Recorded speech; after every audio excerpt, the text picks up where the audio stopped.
시청자 여러분 안녕하십니까? 남북의 창 시작하겠습니다.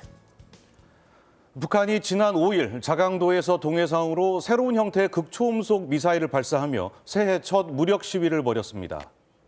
연말 노동당 전원회의에서 국가 방위력 강화 의지를 드러낸 직후여서 북한이 올해도 미사일 발사를 이어가는 것 아니냐는 우려가 나오고 있습니다.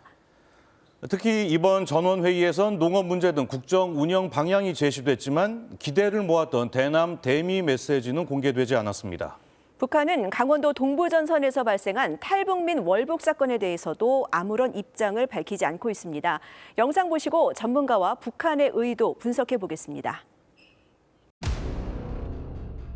시뻘건 불기둥과 화염을 내뿜으며 하늘로 솟구치는 발사체. 북한이 지난 5일 자강도에서 동해상으로 시험 발사한 극초음속 미사일 사진입니다. 미사일은 목표 방위가계로 120km를 측면 기동해서 700km에 설정된 표적을 오차없이 명중했습니다. 북한이 이번에 발사한 극초음속 미사일은 지난해 9월 발사한 화성 8형과 탄두 모양이 달라졌습니다. 북한의 발사 성공 주장이 사실이라면 화성 8형보다 사거리가 3배 이상 증가하고 속도도 빨라졌을 것으로 보입니다. 다계단 활공 도약 비행과 강한 측면 기동을 결합한 극초음속 활공 비행 전투부의 조정성과 안정성이 뚜렷이 과시됐습니다. 북한 매체는 이번 시험 발사에 대해 당 중앙이 커다란 만족을 표시하며 국방과학연구 부분에 열렬한 축하를 보냈다고 선전했습니다. 극초음속 미사일은 음속의 5배 이상 속도로 날아가고 예측 불가능한 궤도를 그리기 때문에 기존 미사일 방어 체계로는 요격이 쉽지 않습니다. 우리 군 당국은 북한의 700km 표적 명중 주장은 성능이 과장됐다며 극초음속 비행체 기술에 도달하지 못한 것으로 판단된다고 밝혔습니다. 다양한 한미 정보 자산으로 탐지되고 대응 가능하며 우리 군의 대응 능력과 태세는 지속적으로 보완해 나가고 있습니다. 김정은 위원장은 이번 발사 현장을 직접 참관하지는 않은 것으로 전해졌습니다. 결국 올해 북한이 나아가야 할 방향은 소위 말해서 이 정면 돌파 혹은 대결 이런 양상을 피하지 않겠다라고 하는 의도를 담은 것일 수도 있다. 북한의 극초음속 미사일 발사는 동해 북부선 강릉 제진 구간 복원 착공식을 불과 몇 시간 앞두고 이뤄졌습니다. 대화의 끈을 놓아서는 안 됩니다. 한반도 평화와 협력의 디딤돌을 놓는다는 큰 꿈을 가지고 철도망을 구축해 나가겠습니다. 정부도 NSC 상임위 긴급회의를 열고 미사일 발사에 대해 우려를 표명했지만 도발로 규정하지는 않았습니다.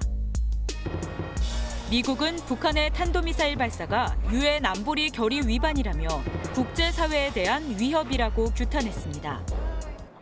DPRK to refrain from further provocations and to engage in sustained and substantive dialogue. 북한의 이번 미사일 발사는 김정은 위원장이 최근 노동당 전원회의에서 언급한 국가 방위력 강화의 일환으로 평가됩니다. 노동당 전원회의는 닷새 일정을 마무리하면서 별도의 대남 대미 메시지를 공개하지 않았는데요.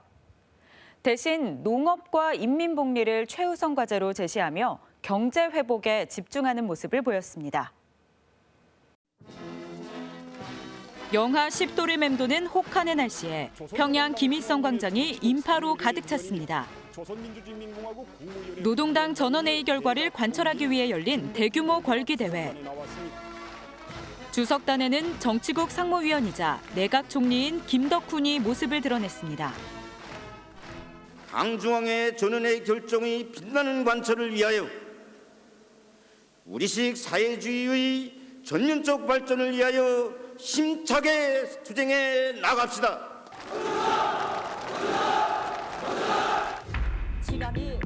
김덕훈 총리는 지난 2일 새해 첫 경제 시찰에서 김정은 위원장과 비슷한 가죽 코트를 입고 나와 눈길을 끌었습니다.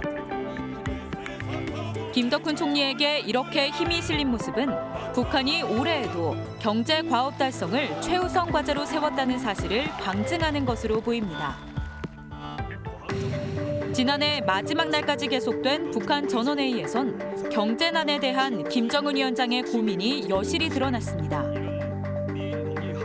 무언가 마음에 들지 않는 듯 화가 난 표정의 김정은 위원장. 손끝으로 책상을 두드리거나 간부들을 향해 손가락질하는 모습도 자주 포착됐습니다. 농업 생산을 지속적으로 장성시키는 것을 농촌 문제 해결에서 현실이 절박하게 나서는 중요한 과업으로 제시하셨습니다. 김 위원장은 인민들의 주식을 옥수수에서 흰 쌀밥과 밀가루로 바꾸고 농민이 국가에게 진 빚을 전액 면제할 것이라고 선언했습니다. 이번 전원회의에선 김영철, 리성권, 김성남 등을 주축으로 한 대남 대외부분 분과도 처음으로 신설됐습니다. 북남 관계와 대외 사업 부문에서 견지하여야 할 원칙적 문제들과 일련의 전술적 방향들을 제시했습니다. 하지만 북한은 당초 예상과 달리 우리나라와 미국을 향한 구체적인 메시지는 공개하지 않았습니다. 새해 첫날 강원도 동부전선 최전방에선 13개월 전 GOP 철책을 넘어왔던 탈북민이 다시 철책을 넘어 월북했습니다. 월북자의 생사는 확인되지 않았고 북한도 별다른 반응을 보이지 않고 있는데요. 우리 군의 경계 태세에 또 문제가 있었던 것으로 드러났습니다. 두툼한 외투에 모자까지 착용하고 길을 걷고 있는 남성. 지난 1일 낮 12시 50분쯤 강원도 고성 민통선 초소 CCTV에 찍힌 탈북민 A씨의 모습입니다. 2020년 11월 동부전선 철책을 넘어 귀순했던 바로 그 탈북민입니다. A씨는 1일 저녁 6시 36분 GOP 철책을 넘었고 밤 10시 40분쯤 군사분계선을 지나 북측 지역으로 향한 것으로 드러났습니다. A씨가 2개의 철책을 넘는데 불과 4분밖에 걸리지 않았습니다. 철책에 설치된 광망 센서가 울리자 6분 만에 병력이 출동했지만 월북 흔적을 인지하지 못했습니다. 철책 주변에 족적과 철책 상단 윤형 철조망에 남아있던 흰색 깃털을 발견하지 못하는 등 철책 및 주변 확인이 미흡하였습니다. A씨가 2개의 철책을 넘는 모습은 CCTV 3대에 무려 5번이나 포착됐지만 상황실에선 CCTV를 다시 돌려보고도 월책 장면을 찾아내지 못했습니다. CCTV 시간과 실제 시간 사이에 4분 30초가량 차이가 났는데 엉뚱한 시간대만 확인한 겁니다. 군은 시간대를 맞추는 동기화 작업을 하지 않았기 때문이라고 이유를 설명했습니다. 언제부터인가 우리 남북 사이가 이렇게 왕래가 자유로워졌는지는 잘 모르겠습니다만은 과장해 보면은 22사단에 가면은 이산가족도 자유롭게 상봉할 수 있다 이런 지경으로까지 지금 온 것 같습니다. 22사단의 경계 실패가 반복되면서 일각에선 병력 규모에 비해 경계 책임 구역이 과도하게 넓다는 의견도 나오고 있습니다. 특히 22사단 같은 경우에는요. 전체로 치면 100km 정도에 해당하는 지역을 경계를 해야 하는 임무를 맡고 있습니다. 지금처럼 병력이 줄고 그다음에 장비에 의존을 해야 되고 이런 상황이라고 한다면 경계의 어떤 개념과 목표를 조금 바꿔야 되지 않을까. 문재인 대통령은 경계작전 실패는 있어서는 안 될 중대한 문제라며 군 전반의 경계 태세를 특별 점검하라고 지시했습니다. 네, 그럼 여기서 북한의 최근 동향 한 발 더 들어가서 분석해 보겠습니다. 네, 북한 군사 문제와 국제관계 전문가시죠. 한국외대 LD학부의 김진아 교수님 나오셨습니다. 네, 안녕하세요. 네, 안녕하세요. 네, 교수님, 북한이 지난 9월 이후 3개월 만에 새로운 형태의 극초음속 미사일을 발사를 했습니다. 북한의 기술력 어느 정도 확보했다고 보시나요? 9월 같은 경우에는 북한의 극초음속 무기가 아직은 초기 단계이고 실전 배치까지도 한참 남았을 것이다라고 추정했었던 이유가 주변의 이제 군사 강대국들의 사례를 보면은 여러 번의 실험을 해요. 그리고 수년 동안 개발을 해왔기 때문에 그러한 연구개발 사이클을 토대로 해서 추정을 한 것이었거든요. 근데 북한의 경우에 최근 실험을 봤을 때 상당히 속도를 높이고 있다라고 우리가 볼 수가 있어요. 700km를 좀 날아가서 정확하게 명중을 했고, 그리고 마하 5 이상의 속도로 날아가는데도 측면 기동을 쭉 했었다라는 것은 상당한 진전을 보여주는 그런 측면이고요. 저고도로 날아가기 때문에 레이더에 걸리는 율이 조금 떨어지는 것이고요. 그리고 이게 측면 기동을 하면서 이제 속도가 아주 빨리 들어오기 때문에 마하 4나 4.5 정도의 속도로서 요격을 할 수 있는 팩3나 또는 천궁2 같은 경우에 이것을 요격하기가 상당히 어려운 그런 측면들이 있습니다. 네, 김 교수님, 이번 그 북한의 탄도미사일 발사에 대해서 중국도 상당히 그 촉각을 곤두세우고 있었을 텐데요. 중국 외교부 대변인 브리핑 내용 잠시 들어보겠습니다. 朝鲜半岛和平稳定来之不易，值得倍加珍惜。当前形势下，有关各方都应着眼大局，谨言慎行，坚持对话协商的正确方向，共同致力于推进半岛问题政治解决进程。 네, 방금 보셨지만 이제 베이징 동계올림픽이 뭐 채 한 달도 남지 않았기 때문인 것 같은데 중국이 지금 주변국들한테 이제 신중한 언행을 촉구를 하고 있는데 이런 상황에서도 북한이 미사일을 발사한 이유 뭐라고 보십니까? 아마도 중국의 입장도 굉장히 곤란할 것이다. 그리고 강경하게 대응하기 어려울 것이다라고 알았을 거예요. 왜냐하면 주변국만 봐서도 러시아가 2019년에 아방가르드를 실전 배치를 했어요. 그리고 인도, 일본, 그리고 호주, 그리고 한국까지 이제는 나서서 극초음속 무기를 개발하는 상황에서 주변국들이 나서서 이렇게 북한의 무기 개발을 반대하기 조금 힘든 상황이다라고 분명히 판단을 했을 겁니다. 다만 북한의 경우에는 탄도미사일 기술을 활용한 어떤 실험도 하면 안 된다라고 하는 안보리 결의의 위반은 맞습니다. 그럼에도 불구하고 북한은 이것이 이중잣대다. 왜 자기네들의 무기 체계만 문제지 삼느냐라고 얘기를 하잖아요. 중국의 입장에서 봤을 때 이중잣대를 거부를 하면서 북한과 지금 분열이 있다라는 것을 보여주는 것은 미중 간의 관계가 지금 안 좋은 상황에서는 국가 이득이 아니다라고 분명히 판단할 것이고요. 북한도 아마 중국의 그러한 입장을 이해를 하고 이런 시도를 할 수 있을 거라고 봅니다. 네, 그렇다면 북한이 김일성 생일이나 김정일 생일 같은 기념일에 맞춰서 올해도 이런 무력 시위를 이어갈 가능성도 있을까요? 극초음속 무기 같은 경우에는 이 실험이 정치적인 의도라기보다는 아직은 기술적인 그러한 니즈에 의해서 필요성에 의해서 실행이 되고 있다라고 볼 수가 있는 게요. 보통은 실전 배치에 가까워지면 고위급들이 전부 다 나와서 참관을 해요. 그런데 지금은 조용하게 테스트를 하고 있기 때문에 아직은 진행 중이다. 그렇기 때문에 기술적으로 필요하면 더 할 수도 있다라고 우리가 추정을 해볼 수가 있는 것이고요. 국내적으로 정치적인 어떤 효과를 얻을 거면은 지금 상황에서 특히 코로나 상황에서는 주민들을 좀 다독이는 그런 것들이 더 필요할 겁니다. 반면에 무력 과시 같은 경우에는 주변국의 입장을 좀 생각하면서 자극을 해서 어떻게 행동을 바꾼다라는 그런 목적이 있을 때 그것이 가능할 때 가능할 것인데요.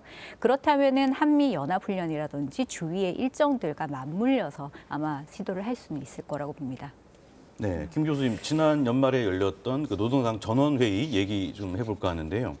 그 전원회의에서 북한이 뭐 대남 대미 메시지를 공개할 것으로 굉장히 이제 그 관심을 모았는데 결국에는 뭐 발표된 건 없어요. 북한이 왜 공개를 안 했다고 보십니까?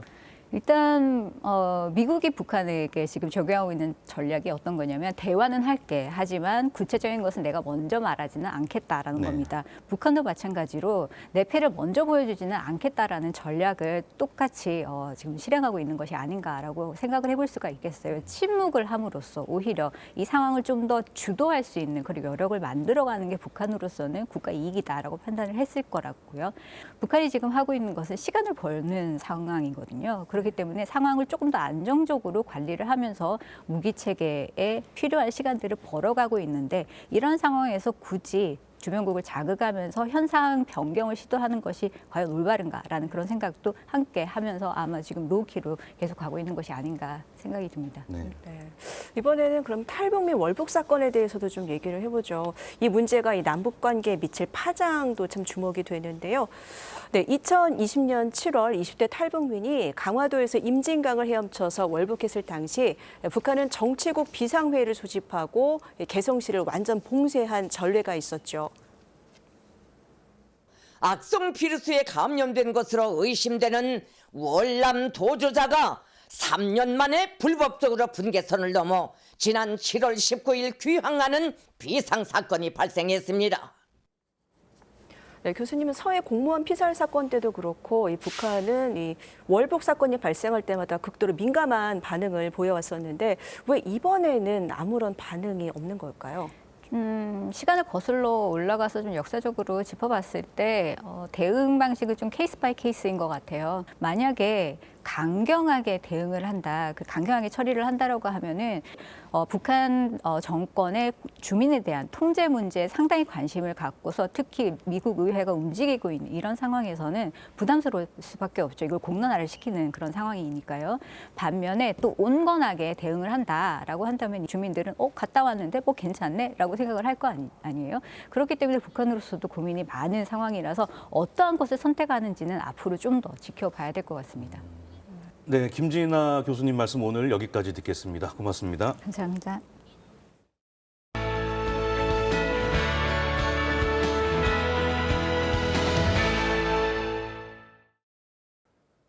북한은 최근 노동당 전원회의에서 코로나 비상 방역을 올해 최우선 사업으로 추진하기로 결정했죠. 그러면서 각 기업소의 비대면 원격 교육은 한층 강화하는 모습입니다. 10만여 명의 근로자들이 비대면 원격 강의를 듣고 있다고 북한 매체가 보도하기도 했는데요. 이것도 비상 방역의 일환인지 함께 보시겠습니다. 카메라가 켜지자 화학 강의를 시작하는 한 대학 교수. 북한 최고 엘리트만 들어갈 수 있다는 김책공업종합대학 원격 강의 현장인데요. 음방상에서 선생님의 강의를 자주 하고 있는데 정말 매력적입니다. 깊은 인상을 받았습니다. 이 수업의 수강생은 대학생이 아닌 노동 현장의 근로자들입니다. 코로나가 처음 유행하던 2020년 4월, 북한은 근로자들이 직장에서 대학 교육을 받을 수 있도록 원격 교육법을 제정했는데요. 근로자들은 소속 기업소나 직장의 추천을 받아 원격 교육 수강을 신청하고 있는 것으로 알려졌습니다.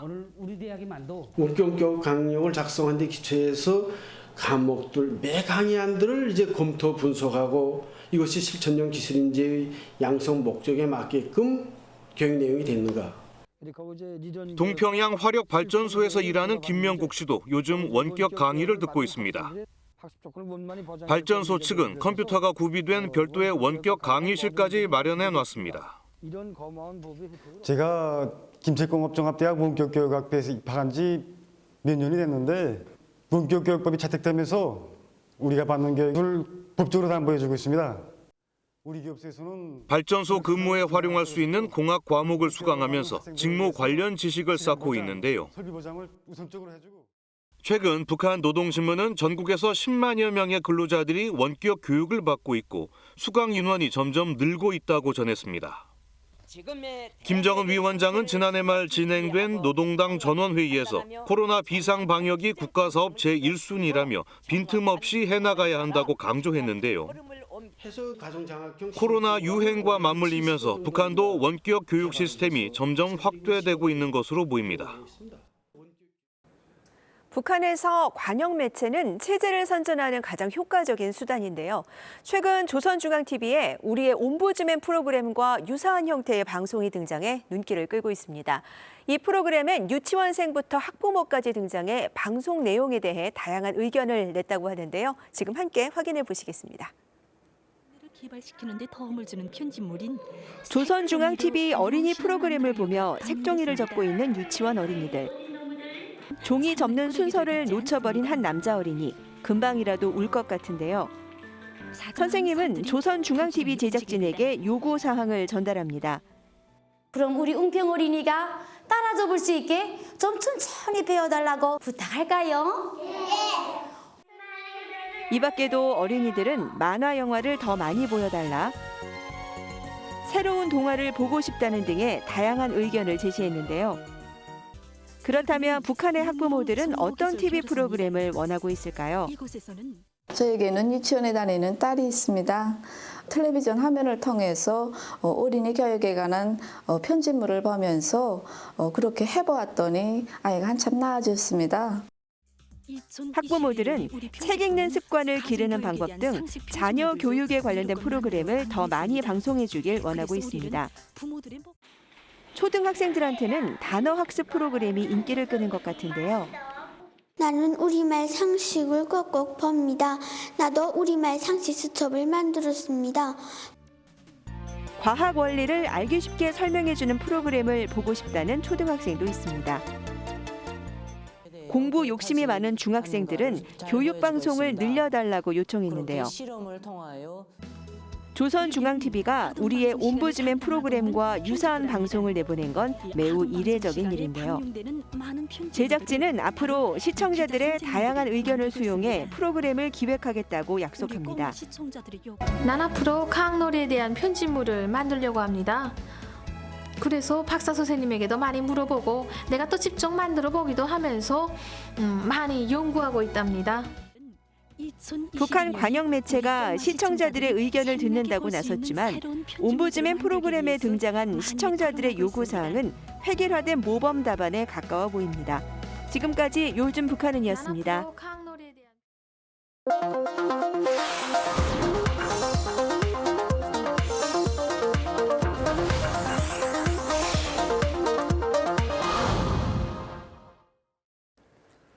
네, 지난주 신년 특집 방송에서도 전해드렸지만 북한은 올해도 어김없이 새해맞이 경축 행사를 개최했습니다.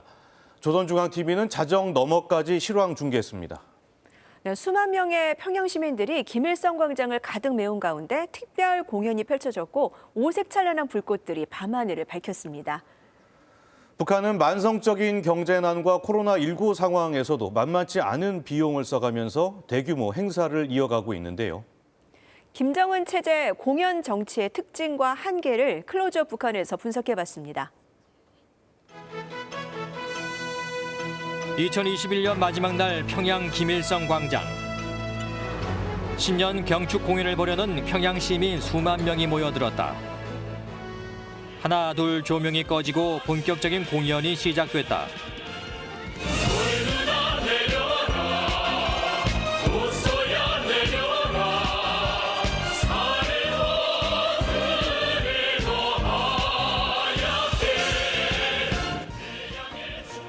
북한의 대중가요부터 김정은 위원장 찬양가까지.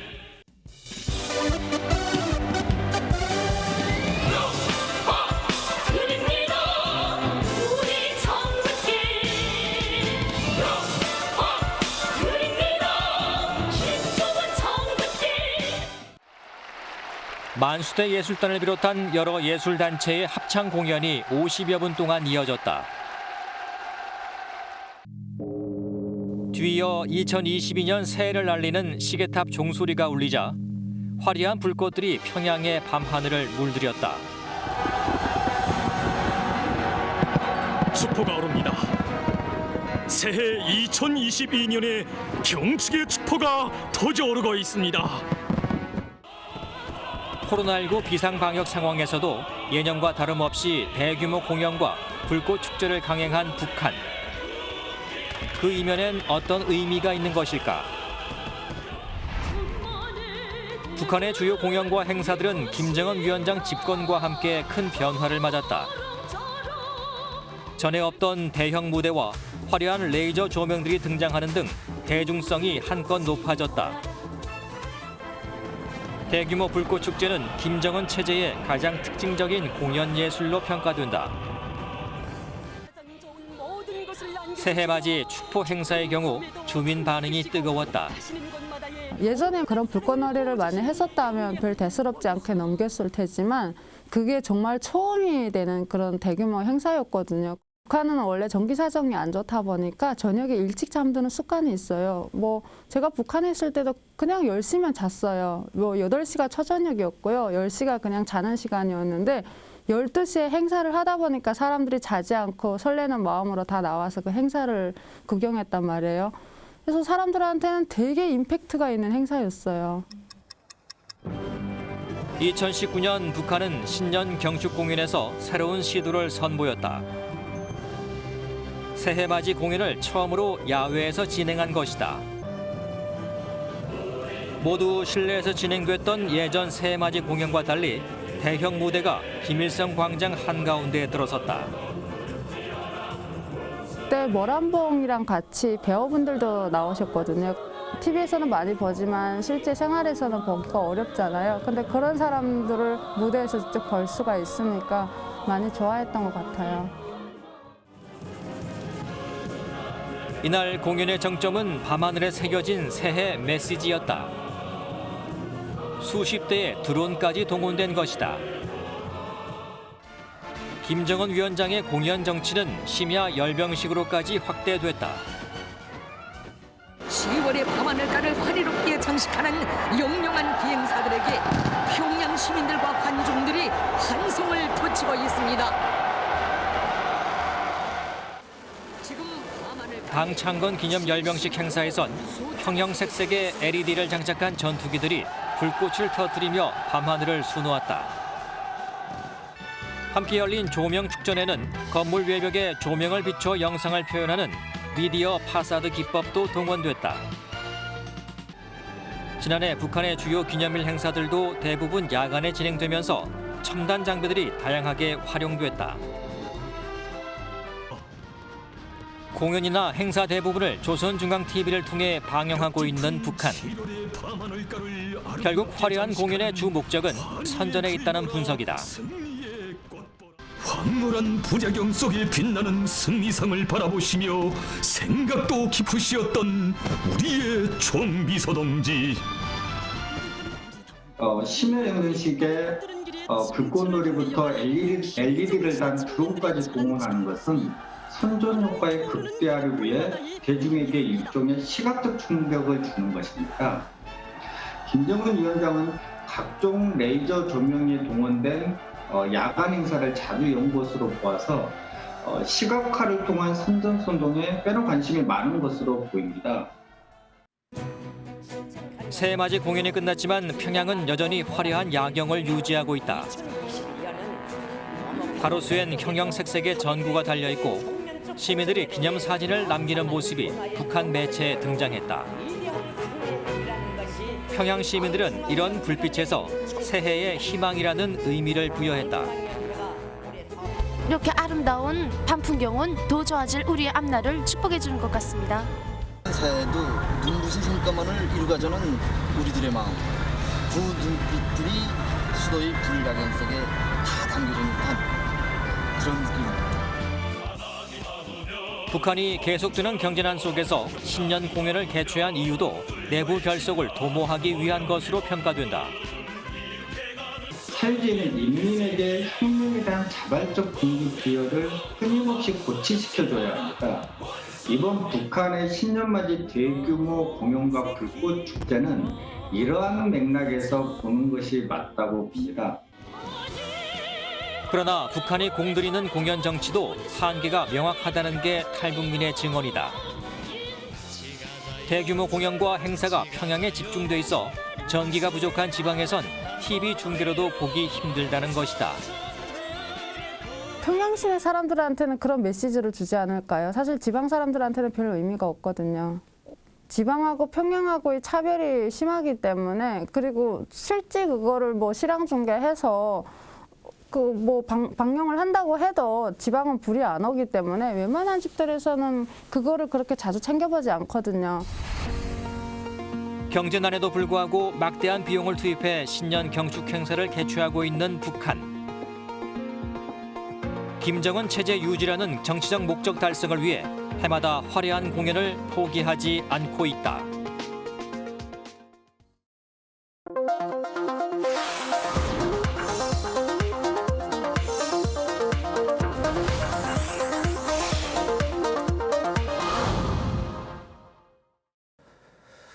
요즘 같은 매서운 한파에 외출할 때뿐 아니라 실내에서도 목도리 하시는 분들 주변에 많으시더라고요. 네, 그런데 올해보다 이 북한의 겨울이 훨씬 추울 텐데 이 방한용품이 혹시 부족하진 않을까 걱정도 되는데요. 최은 리포터, 이 북한 어린이들한테 따뜻한 목도리를 전달하기 위해서 만드는 분들이 계시다고요? 네, 그렇습니다. 직접 가서 봤더니 벌써 10년째 자원봉사자들이 뜨개질을 해서 목도리를 만들고 있었습니다.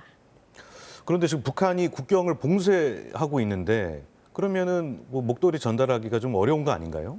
네, 그렇습니다. 벌써 2년째 북한으로 목도리를 보내지 못하고 있는데요. 수천 개의 목도리가 주인을 찾지 못한 채 창고에 쌓여가고 있었습니다. 언젠가는 북한에 목도리를 보낼 수 있기를 바라면서 정성을 모으고 있는 현장으로 지금부터 함께 가보시죠. 서울 충무로에 위치한 대북지원단체 하나누리 사무실. 직원들이 책상 가득 쌓인 목도리를 꼼꼼하게 살피고 있습니다. 이거 밤에 바꿔야 될 것 같은데 마음이 좀 그러게 너무 심각하네. 그 친구 따로 빼주시면. 이 단체는 올해로 10년째 목도리 뜨기 캠페인을 진행하고 있는데요. 이거 후원자분들이 보내신 목도리예요. 근데 이거를 저희가 목도리를 뜨실 수 있게 탈실 혹은 이제 뜨개 도구를 같이 보내드리면은 이제 그걸로 뜨시고 완성품만 저희한테 보내주시는 거거든요. 천안함 피격 사건과 연평도 폭격전으로 남북 관계가 파국으로 치닫던 2011년. 이 단체는 민간 교류라도 지속되길 바라며 캠페인을 시작하게 됐는데요. 북한의 겨울 평균 기온이 영하 18도거든요. 그래서 방한용품이 실제로도 아주 많이 필요하고 한민족들이 좀 이렇게 목도리처럼 촘촘히 엮여갔으면 좋겠다 하는 마음으로 목도리를 선택했습니다. 초등학생부터 70대 어르신까지 남녀노소 할 것 없이 북녘의 어린이들을 돕기 위해 자원봉사에 참여했는데요. 이제는 매년 3천여 개의 목도리를 만들고 있습니다. 네, 통일과 평화의 의미를 담아서 만든 목도리가 이제 2만 3천여 개에 이르게 됐습니다. 처음에는 봉사 시간을 채우기 위해서 목도리를 만들던 학생들이 통일에 관심을 가지게 됐다고 하는데요. 겨울방학이 막 시작된 인천의 한 고등학교. 방학을 반납한 채 뜨개질 산매경에 빠진 남학생들이 있습니다. 땡겨가지고 이렇게 된 것 같은데. 마무리를 하려면 실을 남겨야 되는데 이게 실 하나로 한 거라서 막 꼬이지 않을 거예요. 괜찮아. 막상 뜨개질을 시작했지만 처음엔 왜 북한 사람들을 도와줘야 하느냐는 의견도 적지 않았다고 하는데요. 하지만 목도리를 한 땀 한 땀 뜨면서 통일에 대한 관심을 갖게 됐습니다. 저도 북한에 좀 안 좋은 생각 이런 걸 좀 있었는데 이렇게 좀 이제 북한하고 이렇게 서로 교류를 하고 하면은 좀 어느 정도 좀 그럴 필요가 있지 않나 그런 생각도 했고 통일이나 평화가 좀 필요하다고 생각해요. 왜냐면 학생들은 이제 즐거운 마음으로 목도리 뜨기 봉사활동에 참여하고 있는데요. 제가 가만히 있을 수는 없겠죠? 한번 가르쳐 주세요. 네, 이거를 위에는 시계 방향으로 감고 아래는 반시계 방향으로 위에는 시계, 아래는 반시계 이렇게 계속 제 실력으로는 몇 시간 걸릴까요? 그래도 한 3일은 걸리지 않을까요?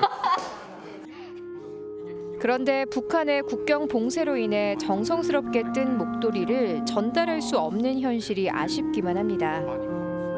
겨울이라 추운데 목이 추울 텐데 빨리 보내야 될 텐데 제가 좀 많은 시간을 투자해서 만든 목도리인데 그리고 도움을 줄 수 없는 상황이라서 너무 안타깝다 생각해요. 평소 학교에서 통일교육을 진행하던 이은영 선생님은 학생들이 북한에 대해 작은 관심이라도 가지길 바라고 있습니다. 저희가 그 평화와 관련해서 아이들과 함께 서로 의사소통을 많이 했어요. 그래서 많은 아이들이 그냥 활동만 하는 게 아니라 여러 가지 생각을 하면서 참여하게 하고 싶어서 저는 처음 떠보는 목도리라서 이렇게 참 어설프기만 한데요. 지금은 이렇게 완성된 목도리를 북한에는 보낼 수 없는 상황이지만 계속해서 북한과 교류할 방법을 찾아갈 예정이라고 합니다. 하나누리는 코로나 유행 전까지만 해도 직접 북한을 방문해 목도리를 전달해 왔는데요. 통일부에서 대북 반출 승인을 받아 주로 함경북도 나선 지역의 유치원과 보육원에 보냈다고 합니다. 북측도 적극적이진 않아도 내심 고마워하는 마음을 표시했다고 하는데요. 저희가 2020년 1월에 북에 들어가기로 계획이 되어 있었어요. 근데 그 국경 봉쇄가 되면서 저희가 못 들어갔던 거군요. 그러던 와중에 이제 지난 7월에 이제 북에서 물자를 받겠다는 움직임이 있고 저희도 연락을 받아서 다시 들여보내려다가 이제 그것도 좀 무산이 돼서 그렇게 중국과 국내에 있는 물류 창고에는 북녘에 전하지 못한 목도리가 쌓여가고 있는데요. 하루빨리 예전처럼 목도리를 전할 수 있는 날이 오기만을 바랄 뿐입니다. 지금 남북 관계는 우리가 가장 인간으로서 가장 필요한 부분들을 최소한의 부분들도 대화를 나눌 수 있는 정도, 그 정도의 교류라도 좀 빨리 물꼬를 터야 되지 않을까 하는 마음이 있습니다. 1m 남짓 작은 목도리는 남과 북을 잇는 평화의 메시지를 상징하고 있습니다. 목도리에 담긴 작은 정성들이 모여서 한반도에 훈풍이 불어오기를 기원해 봅니다.